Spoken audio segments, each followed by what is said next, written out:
ప్రభువైన యేసుక్రీస్తు నామంలో వాక్యం వినుచున్న మీకందరికీ శుభములు. ఈ దిన వాగ్దానము, ఆయన నామము ఘనమైనదని జ్ఞాపకమునకు తెచ్చుకునుడి.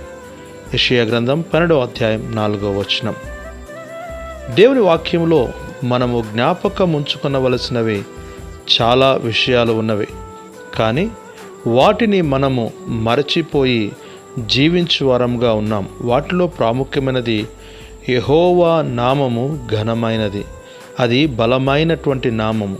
కానీ నేటి క్రైస్తవ్యంలో ఆయన ఘనమైనటువంటి నామమునకు భయపడువారు ఎక్కడ? ఆ నామమును నిర్లక్ష్య పెట్టుటచ్చే మిమ్మును బట్టియే నా నామము అన్యజనులలో దూషణ పాలగుచున్నది అని దేవుడు గద్దించుచు ఉన్నాడు.